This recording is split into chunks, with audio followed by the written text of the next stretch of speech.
برادران اسلام، السلام علیکم ورحمۃ اللہ وبرکاتہ۔ آج آپ کے سامنے سائنس اور قرآن کریم سے متعلق ایک بہترین ویڈیو لے کر حاضر ہوا۔ آج کے اس پرفتن دور میں لوگ کلام پاک پہ انگلیاں اٹھاتے ہیں، اعتراض کرتے ہیں اور طرح طرح کی تنقیدیں کرتے ہیں اور بولتے ہیں کہ قرآن کریم صرف ایک مذہبی کتاب ہے اور کچھ نہیں۔ آج کا دور سائنس کا دور ہے، آج کا دور ترقی کا دور ہے، آج انسان کو چاہیے کہ وہ سائنس کے پیچھے بھاگے۔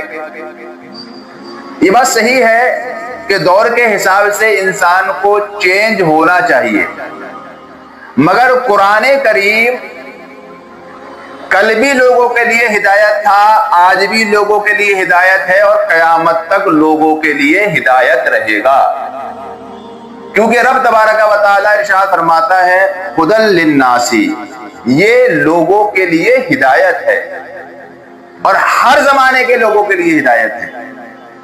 اس کے کچھ اگزامپل میں آپ کے سامنے رکھتا ہوں، آپ غور کریں کہ آدھونک کھگول وگیان کا سب سے ماننے سدھانت جو ہے وہ بگ بینگ تھیوری ہے، یعنی سائنس دانوں کا، جو کھگول وگیان کے جانکار ہیں، جو اس کی نالج رکھتے ہیں، ان سائنس دانوں کا ماننا یہ ہے کہ اب سے تقریباً 13.8 ارب سال پہلے، دھیان دیں، اب سے تقریباً 13.8 ارب سال پہلے پورا برہمانڈ ایک اتینت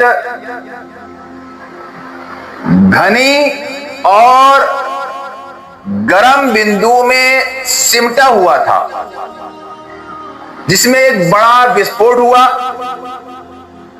اور پھر یہ پھیلنا شروع ہوا۔ اس وسفوٹ کے بعد زمین اور آسمان بنے اور گلیکسیاں بنی، برہمانڈ بنا، تارے بنے، ستارے بنے، اور یہ آج بھی پھیل رہے ہیں، لگاتار بڑھ رہے ہیں، ایک دوسرے سے دور جا رہے ہیں۔ اب آپ اس چیز کو اپنے ذہن میں رکھیں کہ یہ جو سدھانت ہے یہ 20ویں صدی کا ہے۔ کھگول کے جو ویگیانک ہیں انہوں نے اس سدھانت کی جو کھوج کی اور اس پہ اتفاق کیا کہ اب سے 13.8 ارب سال پہلے پورا برہمانڈ صرف ایک گرم بندو کے اندر سمٹا ہوا تھا، بے حساب گھنا تھا، اس میں ایک دھماکہ ہوا جس سے آسمان، زمین، چاند، ستارے، برہمانڈ، گلیکسیاں بنی، اور آج بھی لگاتار یہ بڑھ رہا ہے، لگاتار وکاس کر رہا ہے۔ اب آتے ہیں قرآن پاک کی طرف۔ قرآن کریم کی سورت الانبیاء جو کہ کلام پاک کی 21ویں سورت ہے، اس کی آیت نمبر 30 میں رب تبارک و تعالی ارشاد فرماتا ہے اولم یر الذین کفروا ان السماوات والارض کانتا رتقا ففتقناہما۔ اب غور کریں، رب فرماتا ہے اولم یر الذین کفروا، کیا ان لوگوں نے نہیں دیکھا جن لوگوں نے کفر کیا کہ زمین اور آسمان یہ دونوں ایک دوسرے سے چمٹے ہوئے تھے، اتینت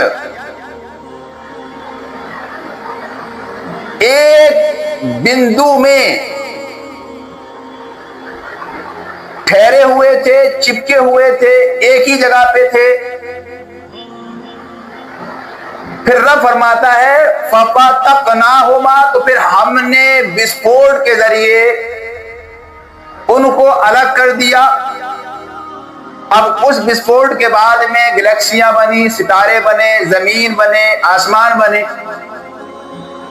اب آپ غور کریں اور سوچیں یہ کلام پاک اب سے تقریباً 1450 سال پہلے مدینے کے تاجدار محمد عربی صلی اللہ علیہ وسلم پہ نازل ہوا، اور مدینہ وہ جگہ ہے جہاں اس وقت دنیا میں سب سے زیادہ جہالت تھی۔ اور دوسری بات یہ ہے کہ جس تھیوری کی بات خگول کے وگیانک کر رہے ہیں، اس تھیوری کو ان لوگوں نے 20ویں صدی، دھیان دینا، 20ویں صدی میں سدھ کیا ہے،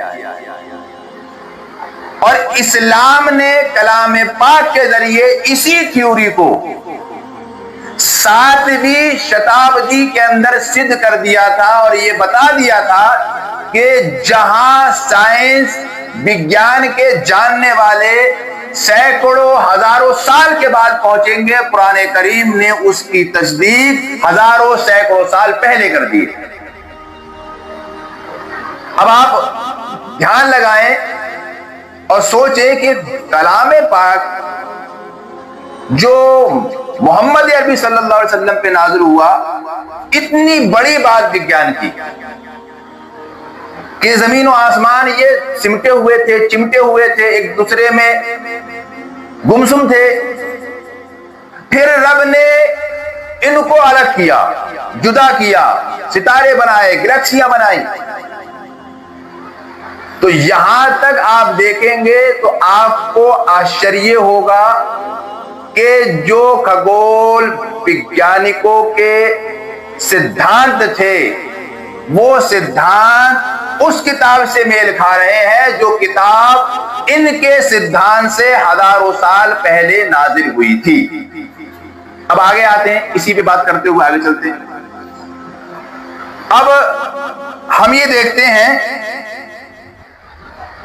کہ آدھونک کھگول وگیان کے دوارا ایڈون ہبل کے اولوکن 1929 کے بعد یہ سدھ ہوا کہ برہمانڈ لگاتار پھیل رہا ہے۔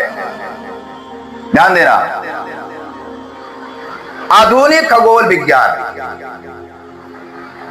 وہ 1929 میں یہ سدھ کر رہا ہے، یہ ثابت کر رہا ہے، اس کی دلیل دے رہا ہے کہ برہمانڈ لگاتار پھیل رہا ہے۔ اب ہم آتے ہیں کلام پاک کی طرف۔ کیا کلام پاک میں اس کا کوئی ذکر ہے؟ کیا کلام پاک میں اس کے بارے میں کچھ بتایا گیا ہے؟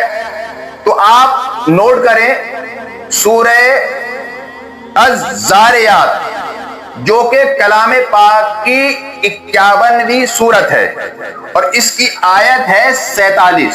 جو آیت نمبر ہے وہ کتنا ہے؟ 47۔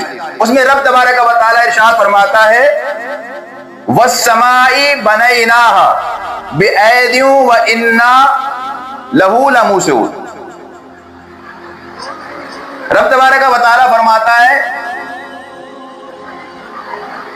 اور قسم ہے آسمان کی اور جو کچھ اس کے درمیان ہے وہ لگاتار پھیل رہا ہے، ہم اس کو لگاتار پھیلا رہے ہیں۔ جو کچھ آسمان اس کے درمیان ہے، آسمان زمین کے درمیان اتنی گلیکسیاں ہیں۔